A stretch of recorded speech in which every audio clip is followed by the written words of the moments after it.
Okay, in that case, welcome everyone to a academic debate between the YouTube users NEGATIONofP and Jason Burns, who I might have given an introduction to had I not got such an awful cold today.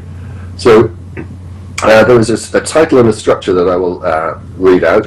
The title is "Why Do You Behave As You Do When You Know God Is Watching?" Which I expect NEGATIONofP will expand on in the first 20 minutes, because he's going to go first for up to 20 minutes, and then Jason is going to respond for up to 20 minutes. We then have 2 rounds of 10 minutes each, where NEGATIONofP gets to ask Jason 2 questions, and then the reverse in the next 10 minutes. Then there is a back and forth for 10 minutes, and then there is a question and answer session. There's also a 5-minute break in there, but I can't remember where that fits in. The question and answers, I'll give you more information on that during the course of the debate, but let's just crack on with it. Over to you, NEGATIONofP. Your 20 minutes starts now. Thank you, DPR. I want to tell you thanks for doing this, and everybody out there in Blog TV, thanks for taking time out of your Sundays, guys. I really appreciate this, and a huge thanks to Jason. This is literally the second time you've shown up in the Dragon's Den, so to speak, man, so thanks for what you're doing. That's great. With all that out of the way, let's try to get through this as quick as possible, at least, so we can jump right into it. My opening statement, as DPR stated earlier, what we're here to discuss is the discontinuity between a person's actions and their self-proclaimed beliefs, namely God. And I guess the best way to get started, I stated this in a video, and what I'd like to do is go ahead and just play the portion of my video that centers on this question. What I would ask of the audience, guys, especially if you hadn't seen the video before, please try to listen to all the instructions. It's taken me a while to get the verbiage just right, and really try to play along as much as you possibly can. After we get through that, then I'll just make a couple of clarifying statements, and then I'll hand it over to Jason. So if we've got that video, let's go ahead and cue it up and go. I thank you. Since you're still here, I assume you're willing to ask yourself some tough questions and are prepared to confront the answers, whatever they may be. I would like to thank you in advance for your time and honest participation. Keep in mind, the following questions are not rhetorical.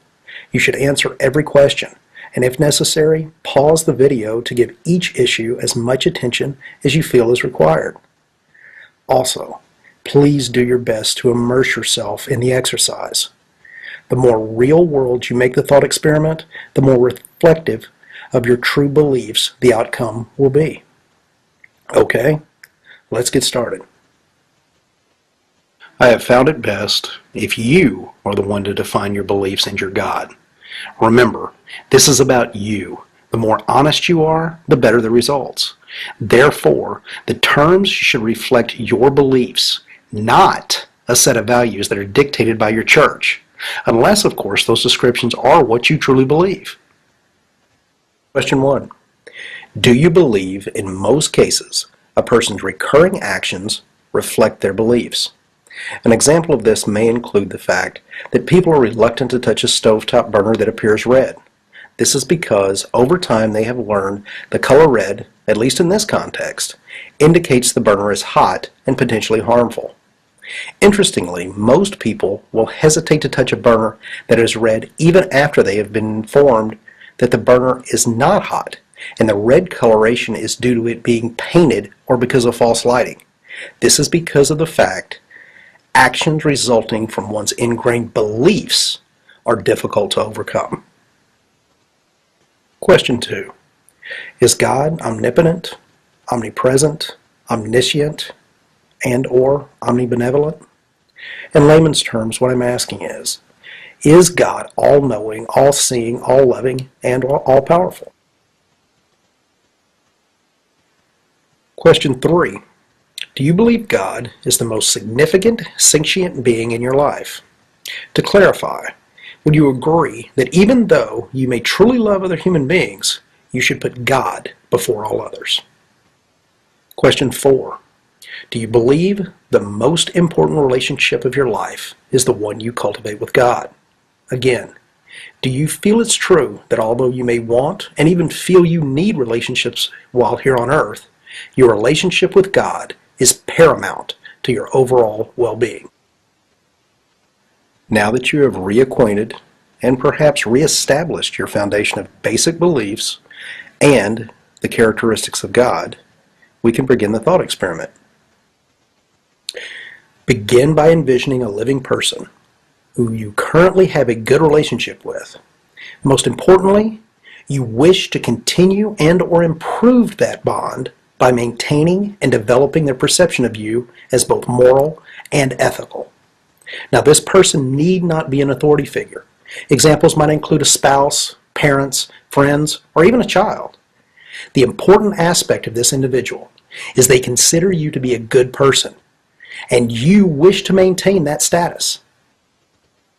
Now I'd like you to picture yourself performing an act, better yet, let's make that a sin, that you have done in the past, and that if found out, could jeopardize how this individual views you. Now, the act does not have to be an evil act, just a sin that, if discovered, could negatively impact your image. Something like lying, stealing, or even something as benign as masturbating will do just fine. You got it? Okay, let's move on. Now I'm going to turn up the heat on you a little. Imagine that individual becomes aware of what you're doing. Would you stop what you're doing, or would you continue the act? To be clear, you are aware that they're witnessing the sin, and they realize what you're doing. Would you stop? Now let's back up a step. Imagine that this person was aware of what you were planning to do before you actually did it. Now remember, you have not begun the act, but as before, they have full understanding of what you are about to do. Would, or even could, you begin to perform the act with them present and aware of what was about to happen? In other words, would/could you start to masturbate, lie, or steal in front of that person that you love and desire the respect from? Okay, buckle up. This is where things get interesting. Given the attributes and the import you conferred to your God, I would like you to explain why you are willing and able to perform these sins with your God present, while at the same time you're unwilling and even perhaps unable to commit the same sin in the presence of a human being. While that sinks in and you contemplate your answers, let me save us both some time by addressing the most frequent responses. The answer I get most often is that I can sin because God will forgive me. This response totally misses the point of the exercise. I'm quite sure the person you have in mind may forgive you as well. This does not change the fact that you will not commit that sin when they are aware of what you're doing.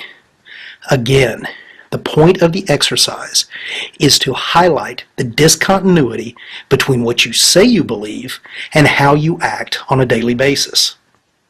The next most common assertion is that we're not perfect, and we all commit sinful acts.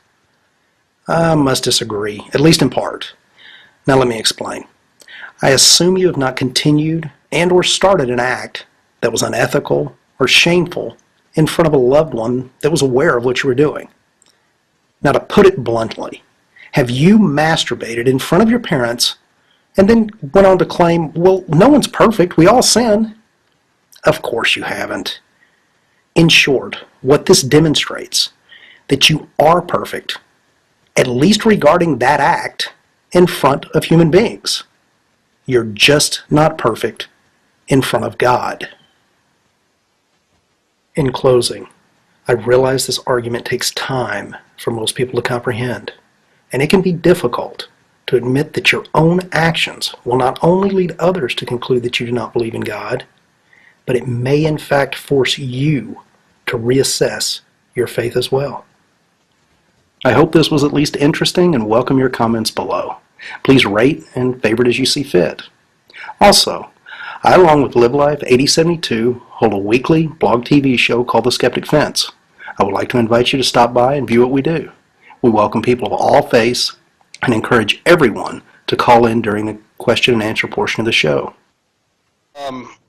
Just in closing, first, Jason, again, thanks for doing this. And the main reason that I'm saying that is I don't know that my video's been around for right at a month now, and I've got a little over 1,000 views, 1,200, somewhere in that range. And even though I've had a lot of PMs and quite a few comments, Jason is the first person in either in the comments or in a video response or any other way has actually agreed to address the question. Everyone else is attacking the question itself as a group thought experiment and not applying it as it was intended. So I'm definitely looking forward to it. And again, thanks, Jason. I really appreciate you for kind of stepping out on a limb and being the first one to actually answer the question, which is, why you behave the way you do when you know God's watching. That's all I've got in my 20 minutes, so I'll go ahead and concede the rest of it over to Jason. Jason, 20 minutes. Hello, I just want to thank everybody for having me here, and I just want to thank NEGATIONofP and Mr. Jones and Live Life, and just to offer a warm friendship to Mr. Jones and Live Life, and just to say sorry if I've ever said anything that's upset you. Please forgive me. I want to say first thing, the video when I first debated NEGATIONofP privately really shook me up in one way, because it does expose any hypocrisy or anything that's not right in your life. Debating and discussing the video is a good thing from that perspective. So that's and also it's been a really stimulating intellectual journey, and for me the last week and a half thinking about the video. So those are the good things about the video.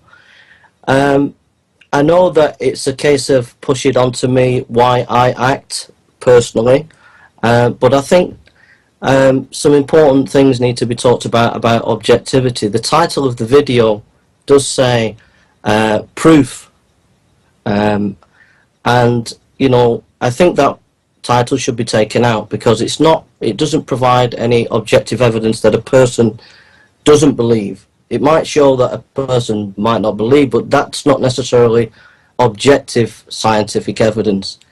And I think the title gives a misrepresentation there. Also about objectivity, and I say this with great respect, and I say this as critical to myself as well. But since 9/11, Sam Harris and Richard Dawkins and Christopher Hitchens and others have reacted quite strongly at that situation and wrote very strong polemical books. And on the backlash of that anger against religious extremism, a whole tsunami of YouTubers, atheist YouTubers, popped up, and they became kind of missionary atheists. And I think that has not changed. I think that backlash is still here. And so therefore, when people are making videos, they think they're being objective, but actually they're in the midst of that historical flow. And I think NEGATIONofP is in the historical flow, and I'm in the historical flow. And I think that he and me have prejudice that perhaps we're not aware of in that historical flow. And you can see prejudice within this video.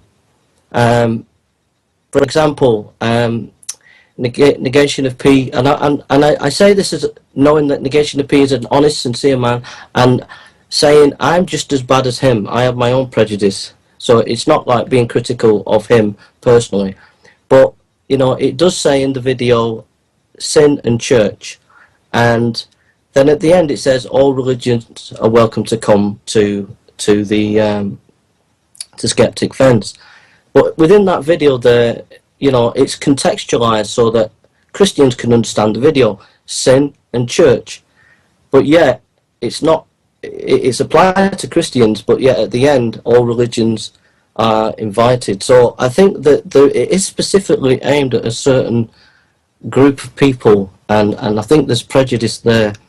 And also in terms of using the words masturbation. Masturbation was used 3 times, and it does have symbiotic implications. Those words have that word has connotations in a religious context, and so a Christian person especially would be powerfully affected by those words. So I know negation is trying to be honest and sincere, but I do think there's issues of that it's not really objective to gauge whether someone believes or not.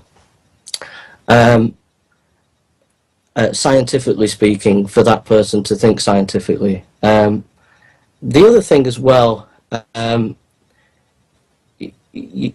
peer review and things like that, you know, Negation has submitted it to his friends, atheist friends, about 5 or 6, and one Christian, me, from the list under his video.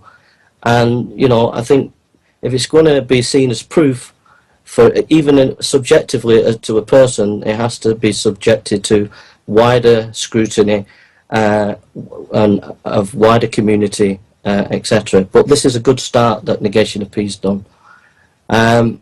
Second thing is on the resurrection. He talks about belief, and then he says you make up your mind.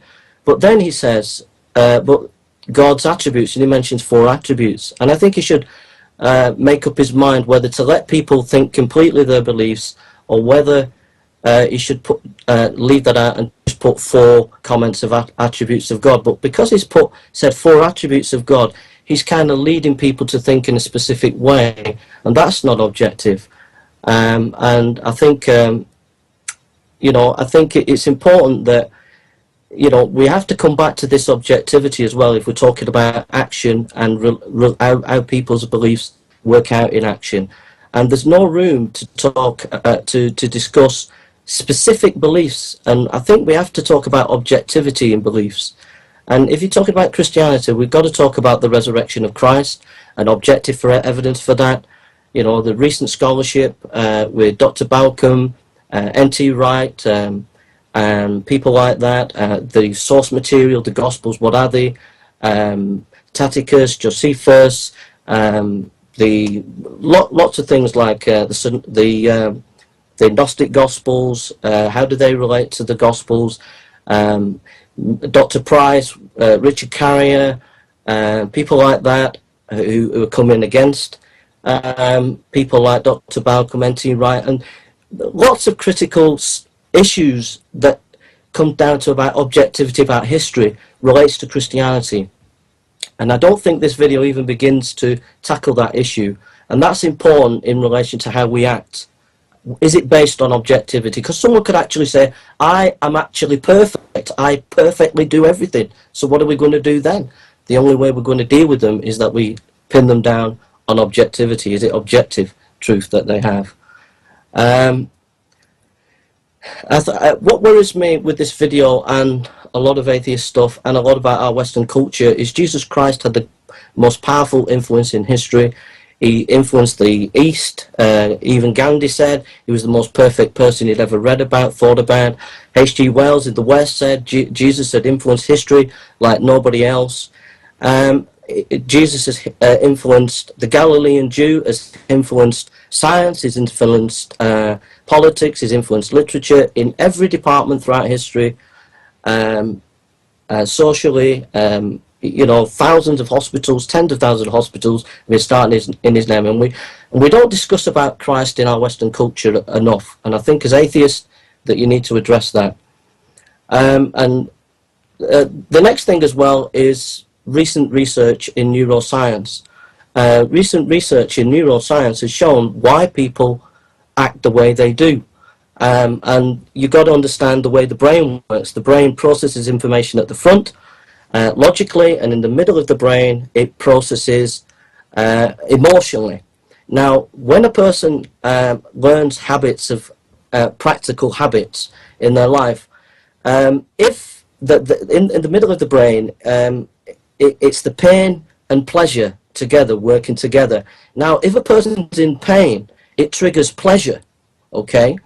So a person could say, for example, not masturbate in front of their family, okay?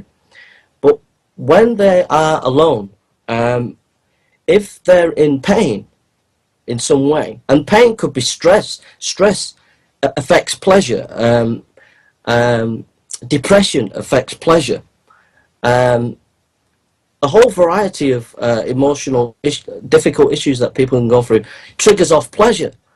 So what that means is if someone won't masturbate in front of their family, if they are alone, it will trigger off their past behaviour habits of masturbation. The pleasure process will come up. So and they've got 5 seconds to choose whether they react to that. And so it has a powerful impact on how they will act alone. And you know, so the recent research in neuroscience is extremely important in talking about this issue. And also, you know, I listened to some real, you know, some real deep philosophers. I think there's a guy called John McDowell. There's another guy, Bernard Williams. Massive deep philosophers, but you know, they're very sort of the very airy-fairy technical stuff. But when you get into the practical daily life, you know, then things are more complex. And I think this video it's very logical, it's very precise, it's all very neat. But when you hit real life, if you're hit by a number of stimuli, difficult problems, I don't think you can narrow it down perfectly as good as we think we can. Having said that, the Bible actually agrees to some extent with what Negation of P is trying to achieve. It's trying to show connection between action and beliefs. And the Bible talks a lot about, you know, your beliefs should match, your action should match your beliefs. It talks a lot about, you know, walk in the light, etc. So that's all I can remember from my notes so far. So thank you very much, and thanks to everybody. Okay, thank you. My understanding is now that Jason has 5 minutes in which to formulate 2 questions, which Negation of P has 5 minutes to answer. Back to you, Jason. The only thing I can think of Negation of P is 2 things. I think one is the Apostle Paul talks, all fall short of the glory of God. And Seneca says his lecture hall was a hospital. Does that have any bearing? Does those 2 thoughts, it's just one question really, do those 2 thoughts have any bearing on this video, to your mind? The short answer is no, Jason, and the main reason is because I look at the Bible, and again, I'm not trying to be confrontational or being belittling in any way, but I see the Bible the same way as I see any other book. Like, let's say, I don't know, the Odyssey, Iliad, Homer, you know, across the board. There are truths that are in each book. But the problem is we don't take the Iliad and worship it and think that everything that, you know, any of the characters there did mandates that we follow something else. So even though Paul states we're all going to fall short, okay, I'll grant you, in fact, Jason, and kind of backing up a little bit into your 20-minute deal, you know, you were talking about we need to look at the validity of God and the historical, you know, all that as far as not only Jesus but the Bible and all that. Jason, for this this debate, I will absolutely grant you that all of that is real, and that you 100% what you believe is actuality. Now, when I come back to my question, I'll kind of go into that, but what I'm saying is that no, this question derived from a private conversation between me and Live Life in a real world action that it just was a light bulb moment. It came on and we discussed it, and from that point we started to develop this. Now that the thing about Paul and that statement is it's very, very all-encompassing. it's basically like saying that I will fall down before I die. I'm pretty sure that if I don't die within the next 5 minutes, there's a good chance that I'm going to trip and fall down. So an all-encompassing statement like that is, let's say, I don't want to say meaningless, but it definitely is not something that would have a predictive quality or be impressive in any way. So just because Paul states that, it doesn't mean a whole lot to me. I hope that helped, and I hope that answered it. DPR? Jason, this section allowed you 2 questions. You only had one, and we have time remaining. I don't want to take that opportunity of asking a supplementary or second question. Thanks, Mr. Jones. What about the Seneca quote? My lecture hall is my hospital. Does that have any resonance with you for your video? Really not, again, Jason. I think the problem that theists and atheists run into is that and again, I'm not trying to be, label all Christians or you in general or anybody else, but what I see is that it seems to me that most theists and most atheists, their main difference in coming to an argument or a belief is that the theist will base things on, at least in part, an argument from authority. Therefore, if someone that has a big name, a recognized figure, says something, it holds more weight than someone who doesn't.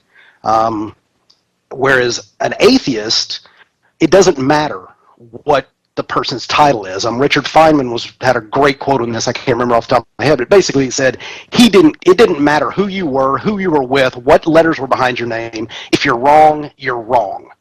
And I think that is what atheists feel in general. At least I know that's how I think, is that I am going to run reality through the filter of what my logic, my reasoning, and my understanding of the facts are, regardless who says it.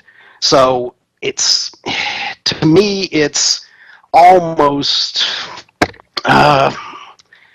irrelevant who says it. It's either true or it's not. And if it's not, great. If it is, great. If my 7-year-old comes home tomorrow and tells me something that I didn't know before that's true, I'm going to take it just as much as if I heard it from Stephen Hawking. So I hope that helped.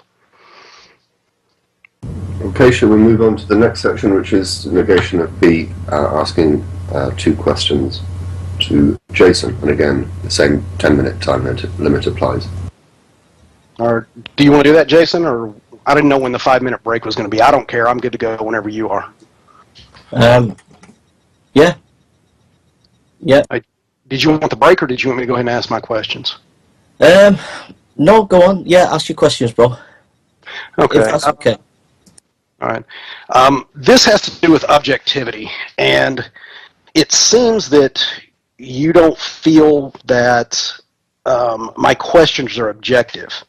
And I guess the problem I have with that is that beliefs, and the question I'm asking is, do you agree with this? Even though a belief may be, by definition, a subjective term, we can test for those beliefs. The example I will give is, I believe in a mysterious force. We do not understand this force in any way. My job is contingent on this force. And because of my belief that this force is real and exists, there are certain limitations that I impose on myself. Now, the force that I'm speaking with is gravity. When I'm in my aircraft, I do not step out of the door when it's off the ground. Now, there is no one who can tell you definitively what gravity is. We can see the reaction to it. But again, I don't know if those reactions are real. In fact, I don't even know if what we're doing now is real. We could all be a brain in a jar for argument's sake. And gravity is just part of the construct of the matrix, for lack of a better term. But I believe that. Therefore, I don't do as Neo did and walk off the side of a building. Now, again, I was a little disappointed because the 20 minutes that you had, you didn't address personally anything on the argument. You talked about everything except how it pertains to you. Now, just as I can look at how gravity affects my decisions, I'm trying to apply the same methodology to how your belief in God affects your actions. And I'm seeing a disconnect there. So could you explain that for us? That's all I had. Go ahead on that one. Okay, bro. First of all, you talk about objectivity and as if Christians aren't interested in objectivity and names. You know, I talked about the resurrection of Christ, and you know, Tacitus and Josephus, and you know, there's information there about who Christ is historically, and the Christian faith is based on a plausibility of structure of basic facts. Okay, so I think you're being a bit prejudiced there. The second thing is, I also, you talk about the Apostle Paul and things like that before as well. You know, I gave you recent research. It's recent research I'm talking about, by Dr. Robbie on neuroscience. So I gave you neuroscience and about how actions work. And if you thought about what I said, you know, it answers some of your questions about masturbation, why people masturbate.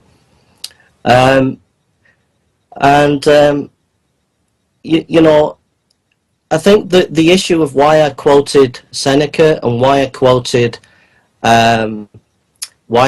the Apostle Paul is I gave you two sources of a basic reality, a basic experience, is that, you know, you won't like this, but we fail. We are not perfect, and your logical construct is it's in a make believe world. When we hit reality in real life, you will find holes in your logical construct. Okay, when you listen to Bernard Williams, he's an ethicist, and he talks about we've got to look at real life, and you know, even he, who's a perfect logician, like left his wife and messed up, you know, and he lived by logic and reason and wanted all things logical and reasonable, and he made a mess of his marriage. But he's not. That doesn't mean to say he doesn't believe in logic and reason. Just means he made a wrong turn in life. So we've got to get back to being practical in everyday life, and that's the beauty of Jesus' teaching. It's about being a farmer. He talks about farming. He talks about it's all in everyday life experience. Whereas the academy is in the university, and it's all away from real life. You know, we've got to get into real life and how it works in real life. So when I quoted Seneca and the Apostle Paul, they're realists. They're working in the real life. They know what it's like when someone comes home drunk, or when the wife's not happy, or whatever. That's what we've got to get to, as well as the logical pincer movement of analysis, which you like, and which is very good. But let's get into practical everyday life. I'll give you a little story. A person came to Charles Spurgeon, this guy here. He was running a theological seminary, and a guy came to him and said, will you let me into your theological seminary? And he said, why should I let you in? He says, because I'm perfect. So Spurgeon got a glass of water and threw it onto the guy, and it went over the guy, and the guy got really angry and said, how dare you? And Spurgeon turned around and said, I thought you said you were perfect. You're not so perfect now, are you? And that's the problem with your video. Your video is sounds like negation. You're a logical Pharisee, that you're hunting people around, as if you can pin them down with your pincer moved logic and expose their beliefs in hypocrisy. But at the end of the day, not everybody is perfect. Like I said, the Bible agrees with you to a part. Actions do tell us about what people are like. But your video is not realistic. It's not rooted in real life. We are not perfect. Even the most logical, reasonable person will make mistakes, will fail, even if they live to their own perfect standards. If you're making love to your wife, you do not take a book of logic with you, okay? You will go, you will make love, and while you're making love, you might have a wrong thought of another woman or whatever. You know, it doesn't mean to say you don't love your wife.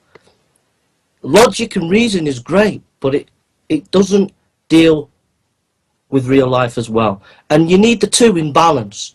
You're on this side, logic and reason, let's get it all sorted.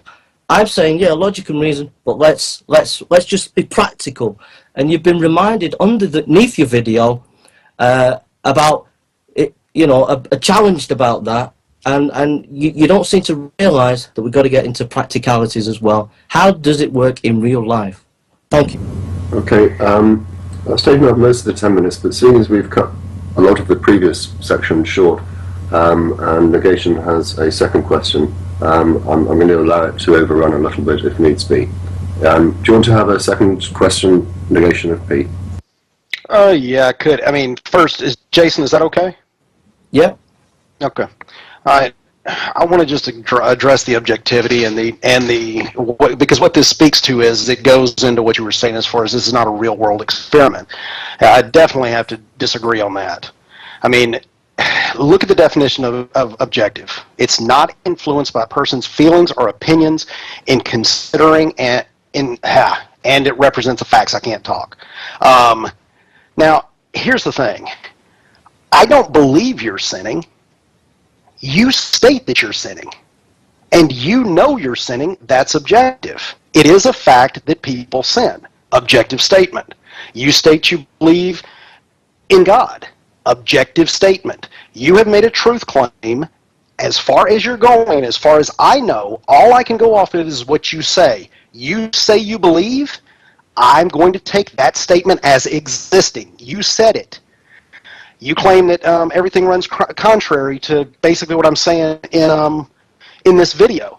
But the problem is that I can show line for line that there is objectivity to everything.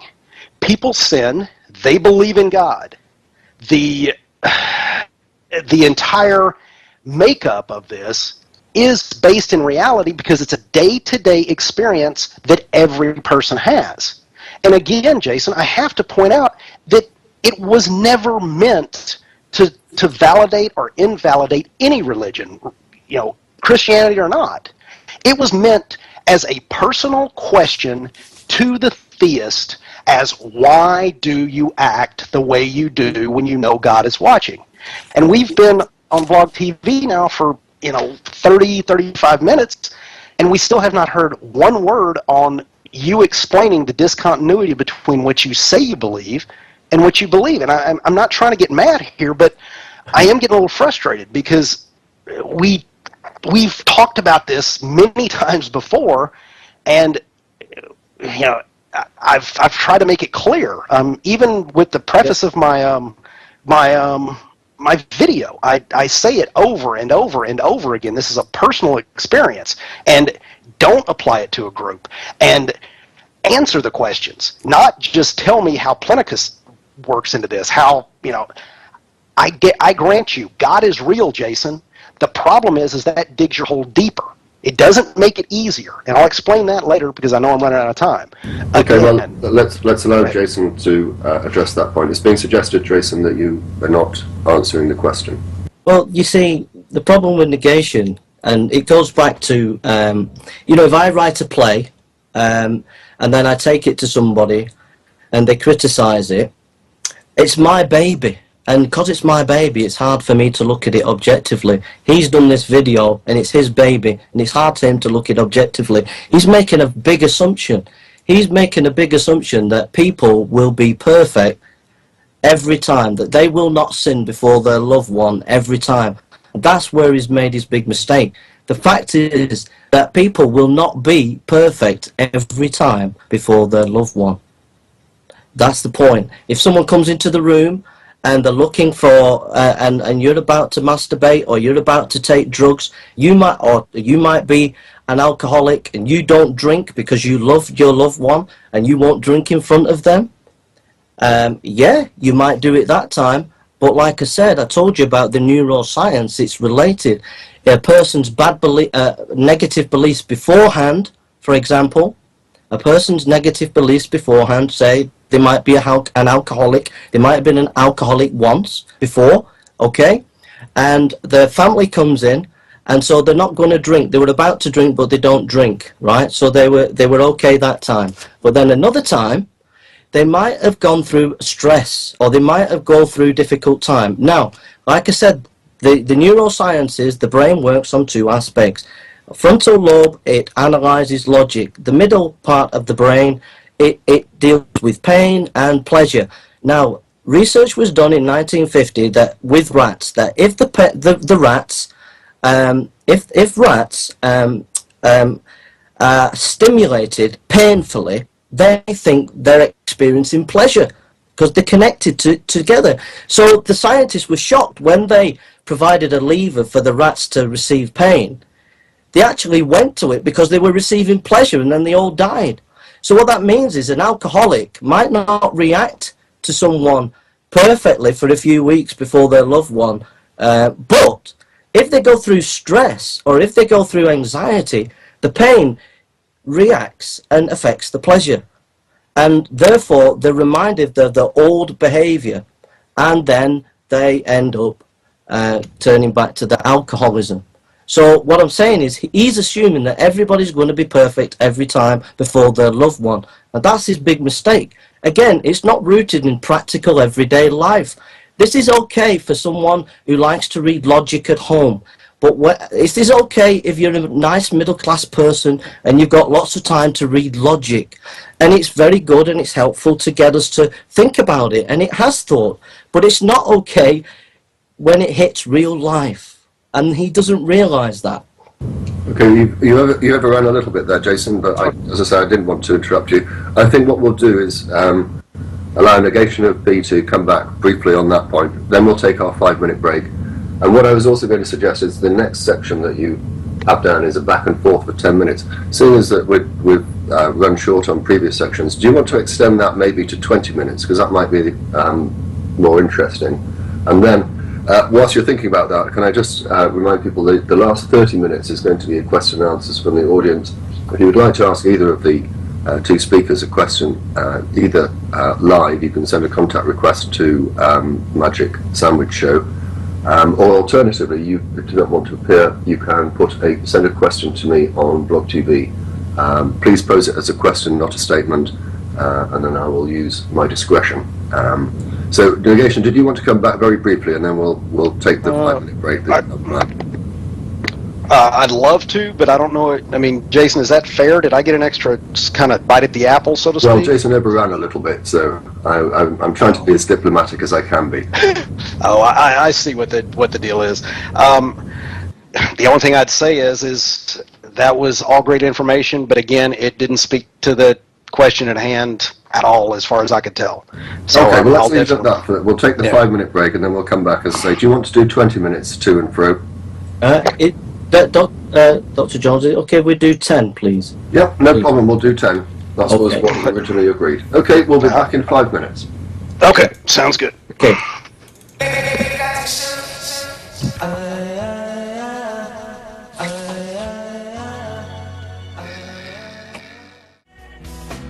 All right, going live.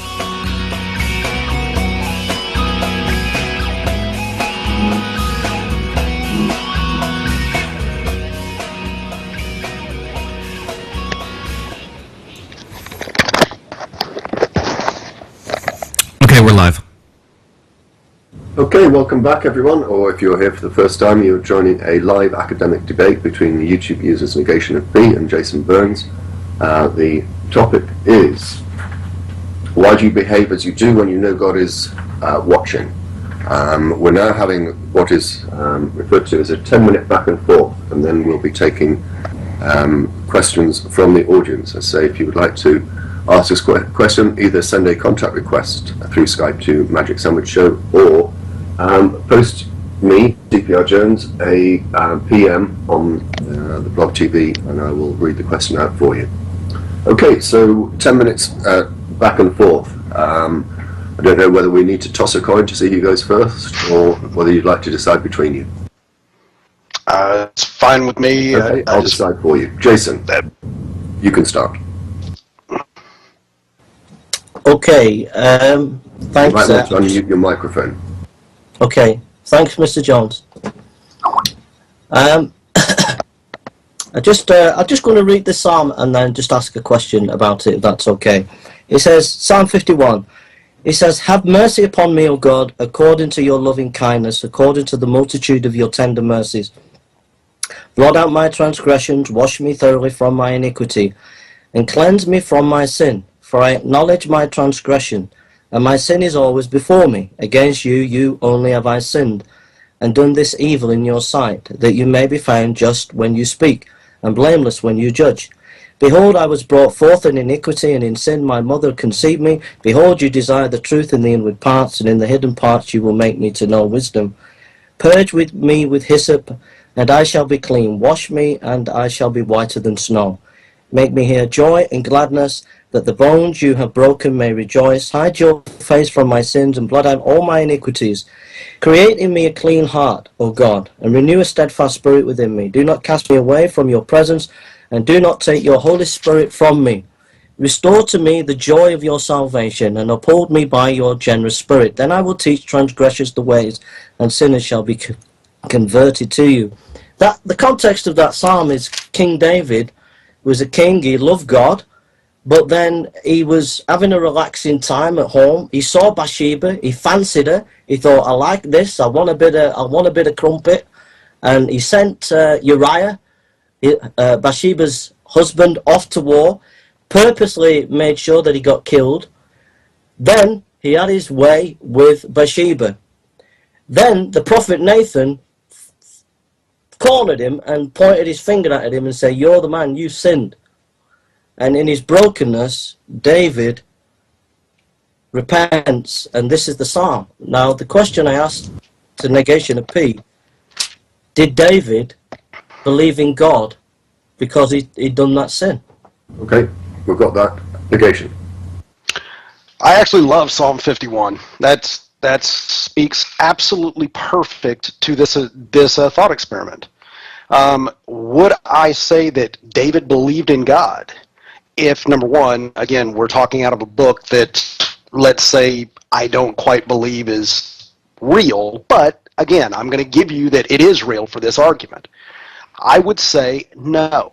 In the same way that I will not step out of the airplane at 30,000 feet because I believe gravity exists, he would not sin in front of Uriah, but he still sinned in front of God. So I love your analogy, Jason, because it talks exactly to what I'm talking about. As a human, David knew that if Uriah was present, he would have hell to pay. Potentially Uriah would kill him, or there would be other things to do. Not to mention just how bad he would feel, because if you remember what the relationship between David and Uriah were, they were friends. And if he had to have done that in front of him, it would have cost him pain to the point where I don't know if he would have been capable of doing it. Now, again, I know this is subjective because I don't know what he could have done in front of that person. But what I'm saying is this speaks exactly to the argument. You have demonstrated that David does not have the capacity to commit that sin, at least in front of Uriah, but will do it without question in front of God. So we are perfect, Jason. We're perfect when there's another person present. That's the perfection argument. You cannot, at least I don't know of people, that if they believe something is wrong, will do that. In a moment. Yeah, go ahead. In a moment. Yeah, it's back and forth. Go ahead. Oh, sorry, Mr. Let him finish. No, I was done. That's fine. Go ahead, Jason. Okay, Jason. Okay, I'm sorry, Mr. Jones. Sorry, Negation. You said, I quote, you said, you were perfect before Uriah.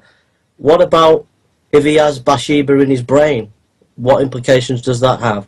If Uriah's there, but David's having his wicked way with Bathsheba in his head. Okay. He's still before.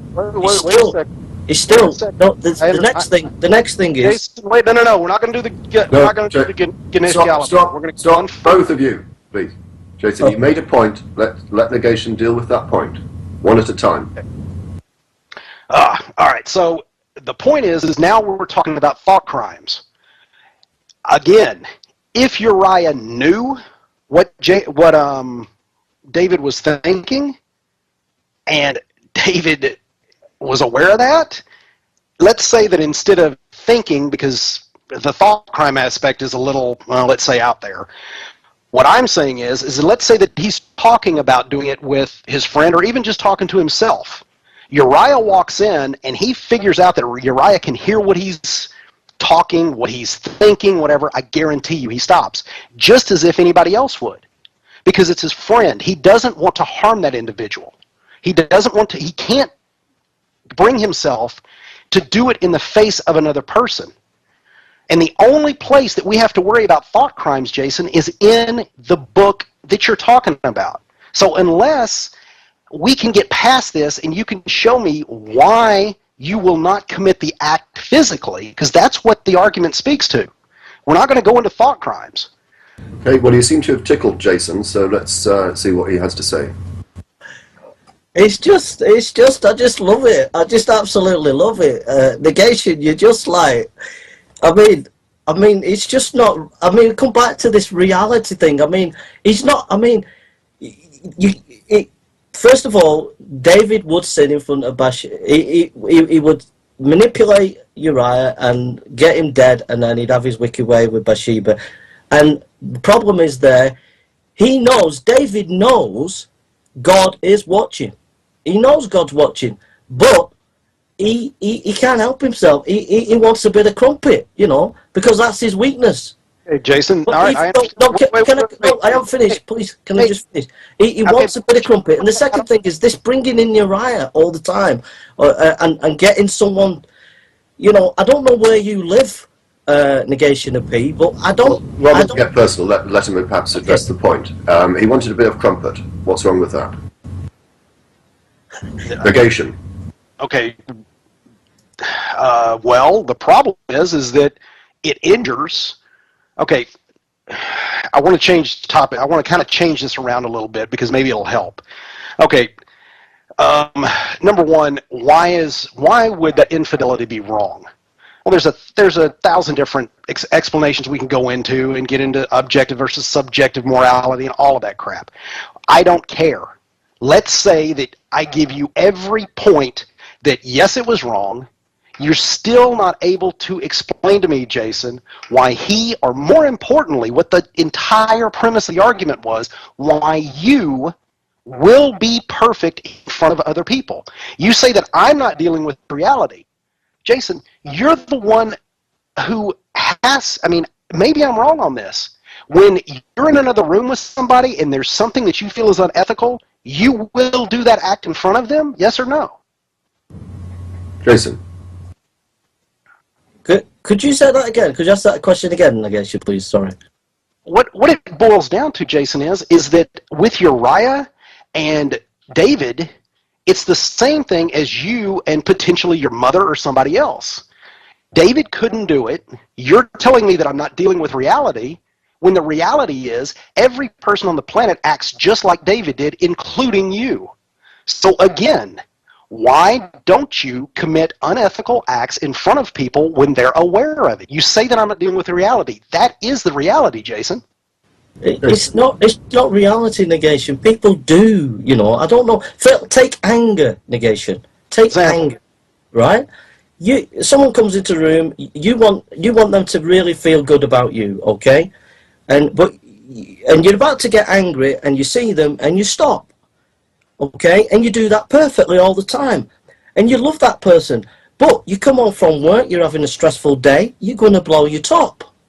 It's just human, you're not going to. This is the point. You're just not. You're not in reality. This is a logical construct that you've done, and it only works if you can try and pin down a special sin like masturbation. No normal person in their right mind is going to masturbate before their parents. And you've put that 3 times in your video, okay? No one in the right mind's going to do that. So if can I just clarify something? It might be helpful. I don't want to get bogged down in masturbation, but I think you just said masturbation was a sin. Is that right? I just said it was a sin. Yeah. I just wanted to clarify whether you meant that or whether it was a slip of the tongue. It's irrelevant, Mr. Jones. The point is, he used it 3 times, okay? And I'm just using it. Wait a second. To be clear, I also used stealing and lying 3 times. And when no. You're not getting away with that, Negation. You're not getting away with that. You're not getting away with that. Come on. 3 times you used it, bro. Well, pause there, gentlemen, please. Pause there. It's no good if you're speaking over each other. And also, that is the 10 minutes of the session. Now, I'm quite happy if you two are to allow it to run on for a few moments. No, I'm happy to continue to the next bit, Mr. Jones, if that's okay. Okay, well, the next bit, if I just remind everyone, is a question and answers from the audience. See, I've got 1 contact request. If you would like to ask a question to either NEGATIONofP or Jason, send a contact request to Magic Sandwich Show, or 1 word, on Skype. Alternatively, in Blog TV, send a PM to me, and I will read your question out. And the first question I'm going to read out... Mr. Jones, I thought we agreed to just a last 5 minutes round off. I thought we agreed to Negation has 5 minutes to finish, and I have 5 minutes. Jason, you are absolutely right. I do apologise. So there'll be 5 minutes each, and then we'll take the questions. So again, if you want to, if you have a question, please send me a PM or a contact request. But you're quite right. I missed that bit out, Jason. Thank you for reminding me.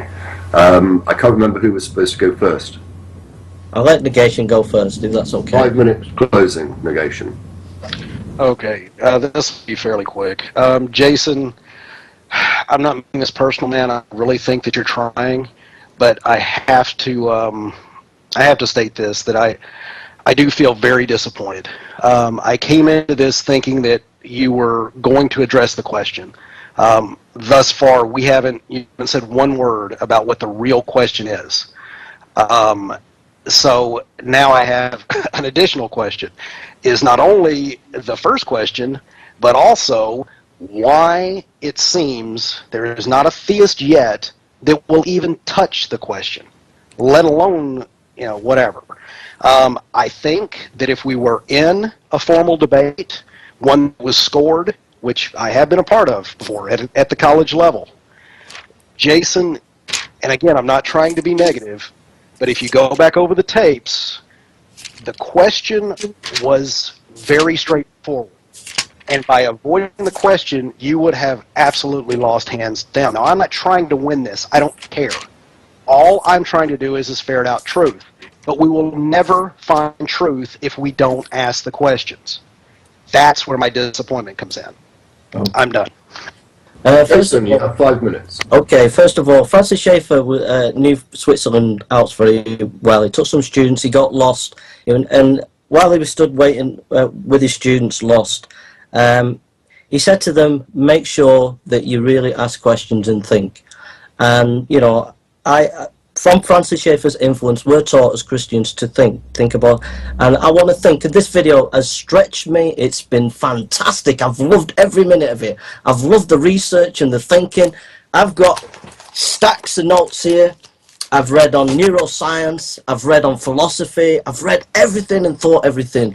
And the whole problem with negation is because he's too busy thinking about logic and he's in his own little world, he needs to hit reality and think about this issue. We don't react perfectly all the time. That's the problem with the video.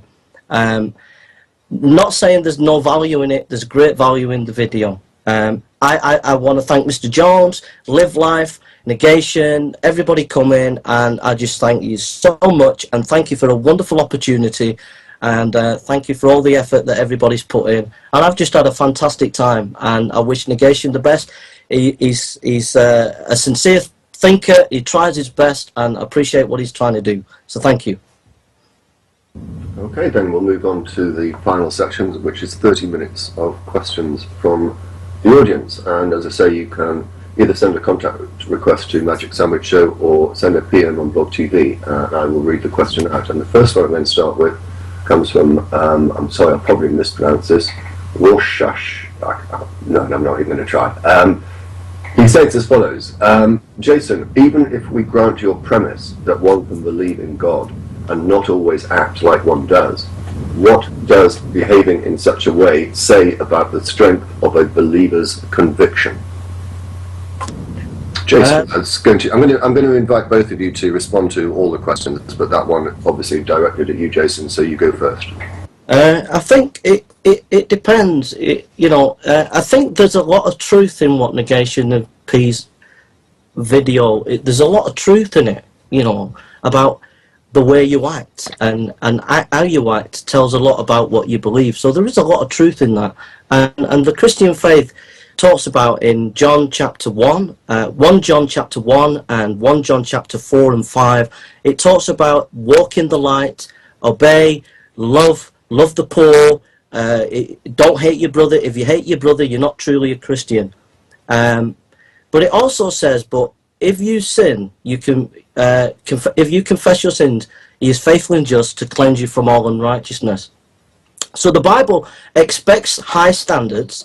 It expects you to walk in love and obedience, but it has an allowance that you will make mistakes, you will fail.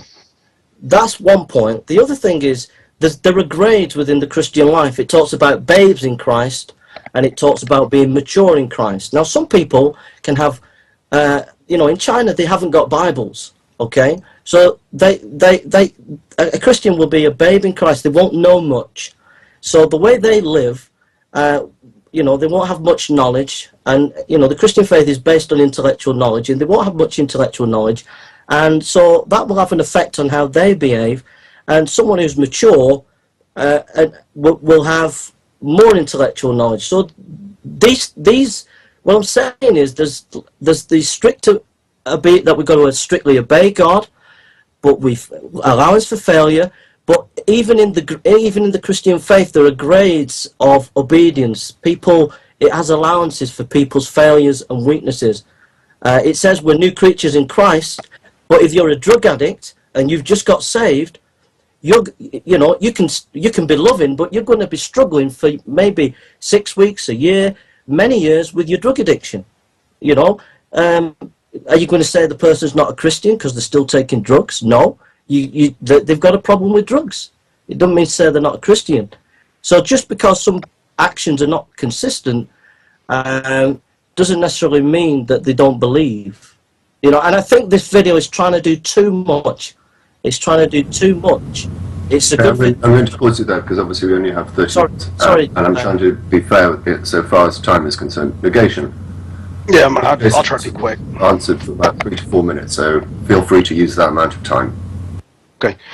Basically, yeah, I think that's a great question because it speaks to the heart of my argument. And I think the problem is when the theist comes back and tries to establish that God is real, it only makes his job that much harder to explain his actions. In the same way that, let's say that I have a child and I live on a busy street, I live on that street my entire life. I'm fully aware of the hazards that street have, and I decide that I'm going to let my child play out front unescorted, and the kid gets in the street and gets killed. And the police officer shows up and says, explain what's going on.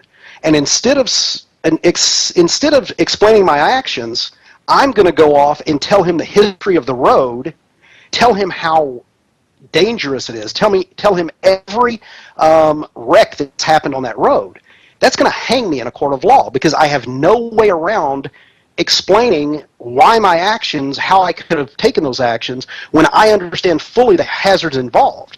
Now, in this analogy, the child is your soul, and the hazards are the sins. Now, when you say that God is going to punish you in such a way, the same way that gravity will punish me if I step outside my aircraft, and you still step outside that aircraft, there's a huge disconnect there. And why no one will answer that, I don't know, but I'm not going to get into that again. Thanks. That's all I had. Okay, in that case, we've got one live caller.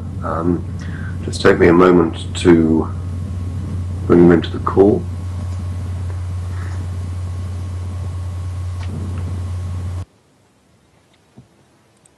Hello. Hi, how are you? I'm doing very well, thank you. And yourselves? Very well indeed. You have a question for us. Is it directed at anyone in particular? No. I think Negation and Jason can both address this. Basically, the whole conversation around, on the whole question around why we do immoral things under certain circumstances, the question I really had to ask is, if the Christian God is the ultimate source of morality for human beings, why are there so many cultures in the world with differing sets and understandings of morality? And which one's the correct one? Okay, I'm going to go with Negation first, because Jason went first last time. Negation, within reasonable time limits, give us your thoughts on that. Okay. I look at morality as an evolutionary process, kind of in the same way that, computers or science are. You're absolutely right. I believe that morality is, let's say, a fluid movement. And a moral norm is based on what you were brought up to believe in society. What would be the worst case scenario for cruelty as far as we look at it? Probably, I would say, a child being tortured or, spin that way. Well, the Aztecs had no problem doing that. They sacrificed 80,000 people in a day, it's estimated. 250,000 people a year to appease their gods. Literally bringing people to the top of their temples and cutting their hearts out without anesthesia, disemboweling, human skinning of these people. All of that was viewed as moral because the gods deemed it so. Now, of course, we can get into the Euthyphro dilemma from this, but what I'm saying is that absolutely I think that you're on point. Morals evolve, and the more intelligent we become, the better as a species we become, the more we're going to get to where we do care about the entire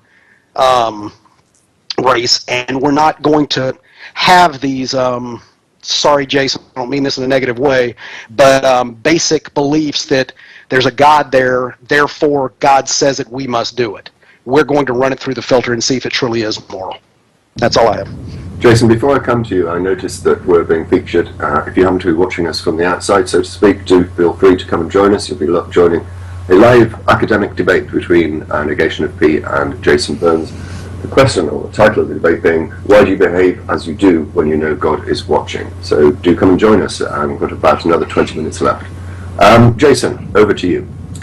John Lennox in his book Gunning for God talks about the is-ought distinction, and he talks about David Hume and Wittgenstein talked about how you can't get from the is to the ought in morality. In other words, nature does not say anything about morality. Doesn't say anything about morality. There's no morality in nature, end of. So if you're an evolutionist, you could talk about morality, but there is no morality. All you're talking about is social norms, but that's not morality in the terms of having value for an individual. Evolution and atheist ethics is more ontological. It's about action. Christian ethics is more about ontology. That is to say, I'm just a bit tired and a bit nervous now. Evolution works and atheist ethics works on the functionalism of what a person's meaningful in their action. Christian ethics works on ontology. That is, your being, your very essence is a moral being, and you are valuable as a human being. And that is not something that you can have from nature. Nature doesn't do that. The is-ought distinction. So I would say that if you look at history, human beings are moral creatures. All right, that has nothing to do with evolution. When you say someone is a moral creature, you're saying that they have value. You're saying that they have purpose. And when you look at human beings, if you look at history, they might express it in different ways, but they have a sense of desire to try to love each other. They might express it in a different way than you or I, but they have a desire for justice. You look at the Armani tablets, there's a sense of justice there. If you look at the Egyptian culture, you look at Athenian culture, you look at ancient Socrates and the Athenians, you look at Buddha, you look at the Hindus. There's a sense of people are valuable and we want justice and we want to love each other, but there's also screwed upness. And that's part of the morality in the sense that we fail, we make mistakes, you know, that's the practical reality of life. It's not just logic. I don't mean to cut anybody off. I'm sorry. Negation, do go on. Well, I don't mean to cut anybody off.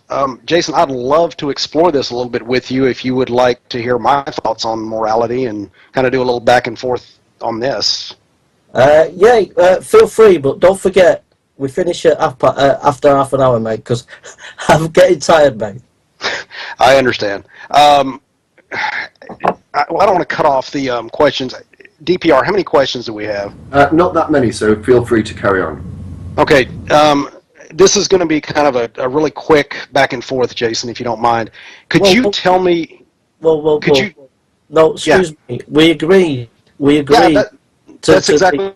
Yeah, we agreed to the questions at the end. We had structure. Wait, Jason. No negation. Listen. I'm not going to ask a question, Jason. That's why I asked if you wanted to go this way. If you don't, then we'll go back to the questions. That's fine. Okay, bro.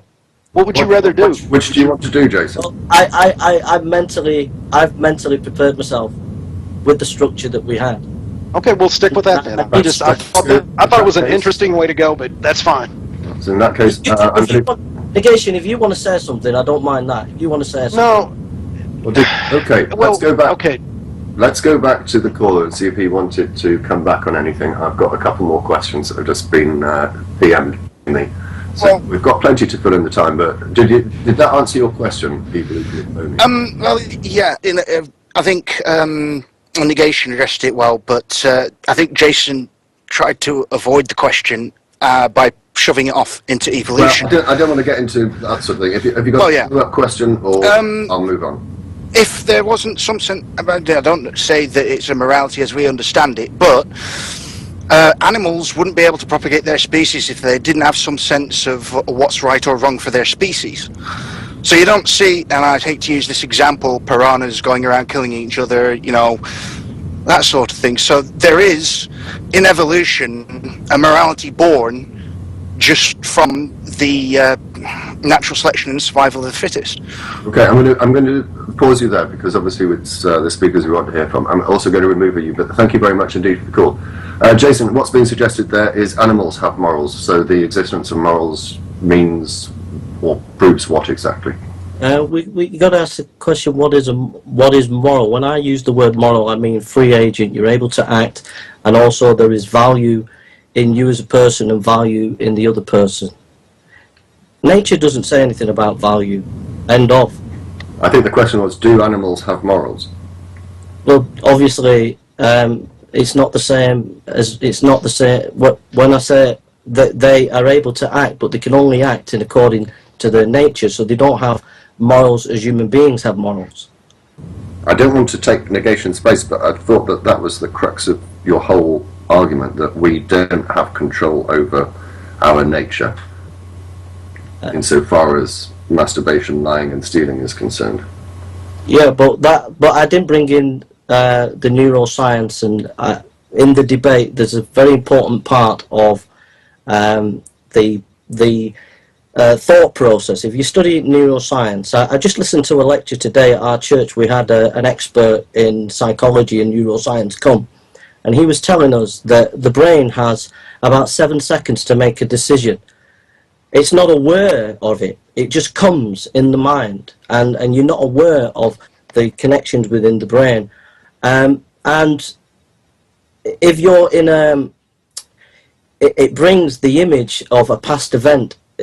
We'd have to go back to the neuroscience, but so if you get that image of a past, we'll just have to go backtrack because it's important. Like I said, in the neuroscience, the brain at the frontal lobe is logic, and in the middle it's emotion and pain, pleasure and pain. Okay, if a person, say, is a drug addict, Mr. Jones, and he's been a past drug addict, but he's changed, he's reformed, and as he goes on in life, and he experienced some stress, that is seen as pain within the middle of the brain. But the pain will affect the pleasure part of the brain. So it will bring up his old experiences for drugs. Now, at that point... Jason, I fear that you're simply recounting what you've already said before. No, The time constraint. in neuroscience, there's 7 seconds. Yes, you've made that point 3 times now. No, 7 seconds subconsciously, and you're not Made the aware. point 3 times now, Jason. We've only got 10 minutes left. So Let negation be silence. the point is, he can actually agree to that image coming to him, and if he does, he'll go back to his old ways. Okay, and so it's You made the point, Jason. I'm going to insist that you stop there. so Jason, fish are not Jason, you've made the point. Okay, fish are not aware of it. DPR, let him finish real quick. I don't mind submitting some of my time. Go ahead. Fish are not conscious of these images in order to make choices like that. Okay, negation. Okay, sorry guys. I guess I'll just make my point with the is-ought. Jason, I don't know if you're aware of this, but you can't get to the is-ought, or can't account for is-ought either. And what I mean by that is that most people, when they are talking about why we should do something, or the ought, and when you use God as your test to define what the ought should be, because God is in his infinite love and all of that. Well, when I ask I shouldn't say every, when I ask most theists, what does it mean to be moral? Most of them say it's reflecting of God's nature. Now, if we use that, you have real problems, because I think we could all agree that harming children is just about the worst thing you could possibly do. We have multiple examples in the Bible. Exodus 4:21 through 23, where, and that's the one that I key on. In that's where the Lord tells Moses to go back and tell Pharaoh to let his people go. But beforehand, he tells Moses that he is going to harden Pharaoh's heart. In other words, he is going to brainwash him to the point where he doesn't have the ability to let him go. And because of that action that God mandated, he kills every firstborn. Now, is that moral? And if your morals are reflective of that God, I fear for you. So you can't get to the is-ought any better than we can. So be careful with that. That's all I have. Jason, do you want to respond quickly to that before I take the next question? No, there's some. It just makes me laugh, because I like the bit about Moses and Pharaoh, and I've had a lot of talks with atheists about that. That's why I'm laughing. You know, I'm not laughing at you. It's just. Right. Let's take the next question then. We've only got 10 minutes left. It's a good point. A good point, negation. The next question I'm reading out comes from Logical Statements 183. And he asks, why are you, Jason, not a Muslim? I'm not a Muslim because of 1 Corinthians chapter 15. 1 Corinthians chapter 15 talks about is good historical source. It was most scholars would agree that it's 1st century, 64 AD, or even before that. It goes back to like 54 AD, and even earlier source, historical source of the resurrected historical Christ. And I have a choice between the Muslim, Muhammad, who says he knows about Jesus 600 years about Christ, or I have this early historical document of the Apostle Paul, and I would rather go with someone who was closer to the event historically and is backed up by other historical materials such as Tacitus, and we could go on and on and on, and that's why I'm not a Muslim. Negation. I would argue. Let me broaden the question out. I suppose the question really is saying, how do you choose one religion from another? I'm presuming that's behind the question. That's the $1 million question, and especially when you're looking at Pascal's wager. Not only is it problematic when you have decided on which specific religion you look at, but then to justify which sect of that religion is almost insurmountable. Christianity alone, we're looking at 33,000 different sects. Now, my challenge to anyone who wants to bring out Pascal's wager is that how do you know that what you're doing is not only as bad as what I'm doing by just not believing, but in effect going against the first commandment and pissing God off on a daily basis because of the God that you're worshiping is not the real God. Even if you are a Christian, you could potentially be a part of one of these sects that doesn't respect him in that way and doesn't follow what God wanted you to do. So, yeah, there's a problem there with trying to figure out why people believe and why they don't. I say it's, again, society. I think Jason is itching to come back. Jason. Pascal's wager. Most academics don't really understand Pascal's wager, and also you've got to look at Pascal's wager in its context. If you read his book, and I encourage you to read his book, you'll find Pascal's very important about evidences for the Christian faith. So, you know, it's not a lack of intellectualism in objectivity. So Pascal wager in the context of his book, and also it talks, you look into, go and study the issue about infinite and finite. These are key terms. It's a bit complex, but you need to go and have a look at that. Very few academics, if you go on to Philosophy Encyclopedia, Stanford Philosophical Encyclopedia, go on there, read what they have to say. Even they don't understand. Even Hitchens didn't understand Pascal's wager, because very few academics realize the words about finite and infinite. A lot of academics have missed that. Jason, the next question for you is, what if you're wrong? What if I'm wrong? I think the thing is coming back to Francis Schaeffer. It's about thinking, and it's about always being open. Dominic Crossan, who is not an evangelical, is in Jesus Seminar. He's kind of like on the left.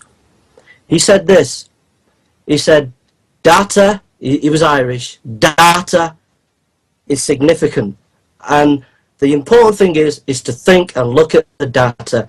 And I believe that Christianity is based on historical evidence of the historical Christ, and I feel the data's there, and that's why I believe. But you must be willing to be exposed to other data, so it's important to read the Gnostic Gospels and to read widely. I'm convinced, and I love the Lord Jesus, and I wish you'd come and know the Lord Jesus, but at the same time, you've got to be open to other people's data as well. So I would say, go and read, go and think, read the atheists, read the Christians, and think. Yes, I didn't actually answer the question. What if you're wrong? Basically, but your answer was, well, I don't think I am wrong. That was not answering the question. The question was, what if you're wrong?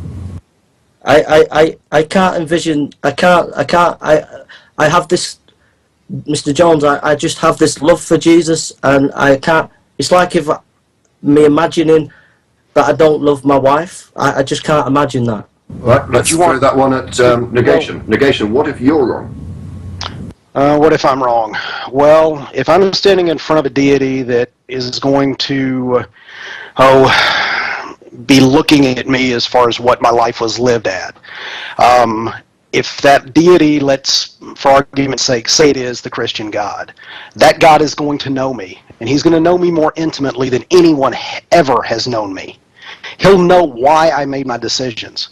He'll understand that the way he constructed me forced me into a position to where I had to question. I had to look at evidence. And the evidence that I found, I didn't find convincing. And if that is enough, knowing that my heart was nothing more than trying to find truth, if that's enough to condemn me, then I guess I'll have to accept my fate. Okay, being aware of the time, I'm going to take one last question. We're going to have to be fairly brief on this because we've only got 5 minutes left. I'm going to try and rephrase it slightly. I think it's directed at both of you. And it goes back to the morality point. If morals don't evolve, then would we not be in a position where we still endorsed slavery, as is encouraged in the Bible? Jason. I think it comes back. It comes back to the fall. You know, from a Christian perspective, that we are fallen human beings, and unfortunately, because of the fall, it's affected us. So some cultures will live according to the. This is how we see it. Will live according to the light, but other cultures will will not. And also, you know, some people can be just plain disobedient. I mean, for example, in Haiti... I'm going to press you. The question is, if we lived in biblical times, or according to the Bible, slavery would still be acceptable. How do you explain that? Well, I come back to the resurrection of Christ. You know, we see Christians' history through the lens of Christ. Now, Christ never endorsed slavery. He never condoned it either, did he? Well, when Jesus Christ died on the cross, that was all class distinctions were destroyed. He died for everybody, gay, slaves, everybody. The Son of God died for everybody. And so that is our crux, that is our hermeneutical lens when we read the Old Testament. And Nietzsche, the German philosopher, had no axe to grind. He always thought that Christianity was about love, but he didn't like it. Negation. I'm a little surprised that Jason would say that there's no slavery in the New Testament. I would definitely... My understanding of negation is that Jesus never spoke of it, and if you look at Matthew 5:16, 17, he said he didn't come to change the laws. Well, and he did also... yeah, I mean, you look at Luke, you look at Timothy, you look at Ephesians, there's all mentions of slaves in there. In fact, if you look at Ephesians, slaves obey your masters with a depth and respect, serve them sincerely as you would serve Christ.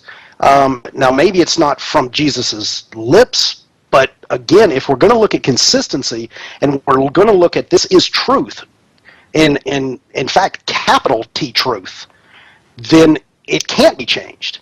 It has to hold true in the same way that 2 plus 2 is always 4.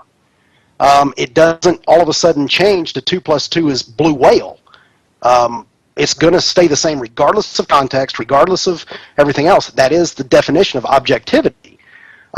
So I'm very surprised that this slavery issue would come up, because when the question speaks to if we were living in biblical times, well, according to Jason and the rest of the theists, we are living in biblical times. And it speaks to this argument that we're living in biblical times. Everything is applicable according to the Bible. We're, as a people, though, picking and choosing certain things that do and do not apply. So, again, I'm not understanding the discontinuity. Let's go back to Jason, and Jason, perhaps you can address this point. There's nothing in the Bible, New Testament, anywhere that condones slavery. Would you accept that? And if so, why? Why do we not accept it as a society now? First of all, Dominic Crossan, who's not an evangelical, is on the left in a debate, and Marcus Borg in a debate with James White. Talked about, he mentioned slavery, and he said that in Philemon, Paul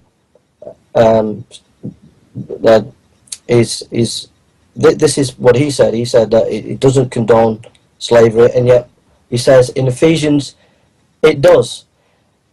The key thing for the Christian is to come back to the cross and what the cross was all about. The cross was the Son of God dying for everybody. Okay, it was dying for slavery. And so in Galatians, Paul talks about there's neither woman nor Jew nor Greek, etc., that nor slave, whatever, we are all one in Christ. So Christ broke the way of he broke the sort of the class distinctions, but the way the Bible, the way the New Testament, you've got to get a handle on this. How does the gospel break social structures, immoral social structures? And it breaks it through the cross, in the sense that you know, I'd like to come back on this. When people realize that they are loved before God and that God died for them, then you should treat them as you would be treated. And so Paul is not advocating slavery. He's advocating that you treat your person, the person, like the Son of God has treated you, died for you. Okay, can I just, before I come back to you, Negation, point out that that is the 30 minutes up. What I intend to do, if it's okay with both of you, is allow Negation just to come back on that point for no more than 2 minutes. Give you both then 1 minute each to finish off with, and then I will tell you where you'll be able to see this video. Okay. So, Negation first, just dealing with that specific point, no more than 2 minutes and then 1 minute each. Okay, Jason, you stated that Jesus being on the cross broke the apparently the Old Testament covenant. What I'm not understanding, and we've had this conversation, if that's true, then explain why homosexuality is wrong, because that's an old covenant. That is Leviticus, Deuteronomy. That is not New Testament. So why is that still wrong? But slavery, if you're going to break slavery, in other words, why don't you break homosexuality in the same way? I think that opens up so many cans of worms. Negation. I know, I'm sorry. I'm not going to go there, but I'm going to invite first Jason, just 1 minute to finish off with, and then 1 minute from Negation, and then, as I say, I'll wrap everything up. Okay, I just want to say thanks to everybody. I think Negation's more sharper than me, more logical, more you know, he's a much cleverer person than me. And I just thank you for having a chat with me, Negation, and I've loved every minute of it. And I just want to thank Mr. Jones, who's been an excellent host, and it's been really nice to be with you, sir, and live life. And just thanks everybody for coming. You've challenged me, and I've got a lot to think about, and so thank you for the time, and I hope it's been beneficial to everybody. Everybody, thanks for coming. Really appreciate it, and just wish everybody a happy evening. Thank you. Okay, Negation. I just want to kind of reflect all of things that Jason said. Jason, again, I know this has got to be hard for you coming into the Lion's Den. I absolutely appreciate what you're doing, and I hope that you didn't take anything that I said as a personal insult or anything else. I'm just literally asking questions. As far as, you know, how I think the debate went, you know, I still am a little disappointed that it really never did seem like it got to the question, but again, you know, we can do what we can do. I'm more than happy to, you know, take this on again if you want to, Jason, or even something else. I mean, I definitely love it.